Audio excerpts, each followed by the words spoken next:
ആലുവ താലൂക്ക് ആശുപത്രിയിൽ അമിത parking fees ഈടാക്കുന്നതിനെതിരെ humans forum ആശുപത്രി സൂപ്രണ്ടിന് പരാതി നൽകി. പാർക്കിംഗ് ഫീസ് 25 രൂപയിൽ നിന്ന് 5 രൂപയായി കുറക്കണമെന്ന് ഹ്യൂമൻസ് ഫോറം.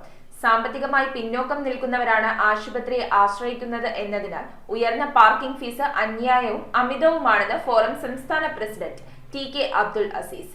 ആലുവ സർക്കാർ താലൂക്ക് ആശുപത്രി വളപ്പിൽ വാഹനങ്ങൾ പാർക്ക് ചെയ്യുന്നതിനായി അമിതമായ പാർക്കിംഗ് ഫീസ് ഈടാക്കുന്നുവെന്ന് ഹ്യൂമൻസ് ഫോറം കേരള ആശുപത്രി സൂപ്രണ്ടിന് പരാതി നൽകി. ആശുപത്രി പരിസരത്ത് 2 വീലർ, ഓട്ടോറിക്ഷ, കാർ തുടങ്ങി എല്ലാ വാഹനങ്ങൾക്കും 25 രൂപയാണ് പ്രവേശന ഫീസ്. സാമ്പത്തികമായി പിന്നോക്കം നിൽക്കുന്ന വിഭാഗങ്ങളെയാണ് പ്രധാനമായും ഈ ആശുപത്രി സേവിക്കുന്നത് എന്നതിനാൽ ഈ നിരക്ക് അന്യായവും അമിതവുമാണെന്ന് ഫോറം സംസ്ഥാന പ്രസിഡന്റ് ടി.കെ. അബ്ദുൽ അസീസ് ആരോപിച്ചു. ചികിത്സാ ചിലവുകൾക്കായി ബുദ്ധിമുട്ടുന്ന രോഗികൾക്കും അവരുടെ കുടുംബാംഗങ്ങൾക്കും ഇത്തരത്തിലുള്ള ഉയർന്ന ഫീസ് അനാവശ്യമായ സാമ്പത്തിക ബാധ്യതയാണ് ഉണ്ടാക്കുന്നതെന്നും അദ്ദേഹം പറഞ്ഞു. പൊതുജനങ്ങൾക്ക് താങ്ങാനാവുന്ന ആരോഗ്യ സേവനവും അനുബന്ധ സൗകര്യങ്ങളും നൽകുക എന്നതാണ് സർക്കാർ ആശുപത്രികളുടെ ഉദ്ദേശം. അതിനാൽ പാർക്കിംഗ് പോലുള്ള സേവനങ്ങൾ വാണിജ്യ അടിസ്ഥാനത്തിൽ നടത്തുന്നത് യോജിച്ചതല്ലെന്നും പരിപാലന ചിലവുകൾ വഹിക്കാൻ 5 രൂപ എന്ന ചെറിയ ഫീസ് മതിയെന്നും ഫോറം ആവശ്യപ്പെട്ടു. കേരള ഹൈക്കോടതിയുടെ നിരീക്ഷണങ്ങൾ പ്രകാരം കെട്ടിട നിർമ്മാണ പ്ലാനിൽ ഉൾപ്പെടുത്തിയ പാർക്കിംഗ് സ്ഥലങ്ങൾ ലാഭത്തിനായി പെയ്ഡ് ആൻഡ് പാർക്ക് സംവിധാനങ്ങളാക്കി മാറ്റാൻ പാടില്ലെന്നും ഹ്യൂമൻസ് ഫോറം പരാതിയിൽ ചൂണ്ടിക്കാട്ടി. പാവപ്പെട്ട രോഗികൾക്ക് ബുദ്ധിമുട്ടുണ്ടാക്കുന്ന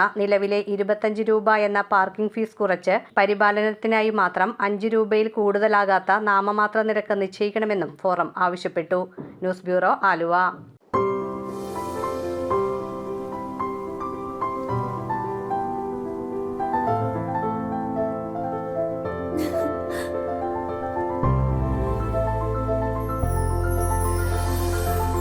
കളങ്കമില്ലാത്ത സൗഹൃദം പോലെ കലർപ്പില്ലാത്ത വിശ്വാസം.